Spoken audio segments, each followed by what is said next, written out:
Silver is a poor man's game with a dead end. Let's start. But then we get news that they're selling silver, our favorite silver. Yes, they're selling tubes of 20 American Silver Eagles to the American public. That's Ron showing us that CNBC and Reuters, both mainstream media outlets, they've been talking about precious metals. Both have been talking up the benefits of investing in precious metals. Ron gives us a perfect balance of cynicism and hope while he describes hedge funds chasing gold, but the part that stands out is Costco. This is where we really see silver as a poor man's game. Costco is now selling silver rounds. That is silver being marketed directly to poor, working people. The wealthy of America, they would never step foot in Costco. You can't walk into a high-end store, the type of place that caters to the wealthy elite of this country. You can't walk into those shops and buy a tube of silver rounds. Silver is being marketed to poor people as a tangible and inexpensive, who am I kidding, a cheap metal that offers a bit of hope in a place that is against them. Poor people are told to save your pennies and buy as many silver rounds as you can afford, and that will give you a store of wealth. Let's be real. If you're thinking silver equates to actual wealth, you're kidding yourself. Wealth in this country in 2024 comes with many zeros after it, and you will never obtain that with silver. Here's the other way that silver is marketed to the poor. You see that? That is perfect. That is exactly the type of image we see on a daily basis. Daily. All over social media. We see these doom and gloom warnings, and they urge us to swap out our fiat currency for silver. Please start taking those steps now to move some of that money, out of the stock market, out of cash, out of, US dollar reserves, and putting it into real estate, gold, silver, actual tangible items. Clayton Morris is outlining one of the major themes we, as silver stackers, one of the major themes we often discuss, the coming collapse of our financial institutions and the inevitable demise of the US dollar. I'm sharing this video because Clayton does a great job at highlighting the present day issues. Our fiat currency will continue to weaken, and the Fed's response will be to print and print more paper money.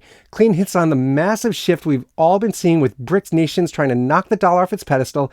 He's right on target. He is. This is important, and it's a pressing situation, but it is a niche.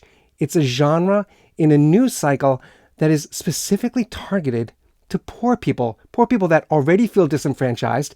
They already have little agency over their future. And now they're being told that their fiat currency is set to collapse, so they better swap it out for silver. Look, I'm all in on silver. I'm all in on gold.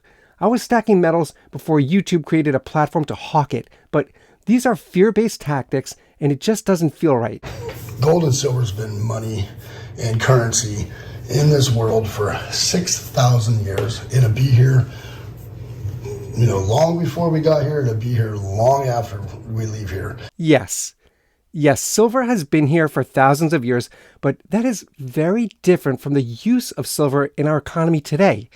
Sure, for thousands of years, silver was used as a medium for exchange on a 1-to-1 unit ratio. That is not happening today. Look, if silver was our base metal for exchange, then each silver coin would be the value of $1. It is not. It is the value of $24. It is the value of $25, whatever the spot price hits today. Silver, as it is used for stacking and storing wealth today, is completely different because our idea of accumulating boxes and boxes of silver requires everyday people to pay a premium on top of that silver price.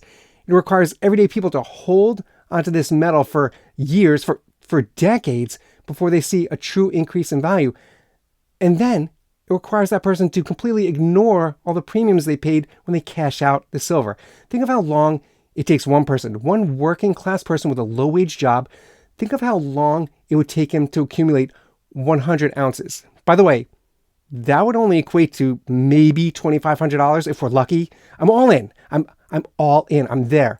I'm not making this video to scare people away from silver. I've been stacking for decades, and these monster boxes I have sitting in storage, they could be cashed out and put into a more productive asset. One monster box is about $15,000 today, and those of us that have been in this game since the 90s, since the early aughts, we've accumulated several monster boxes sitting around, collecting dust, going nowhere as silver slugs its way, drags its way through another long-term performance lag.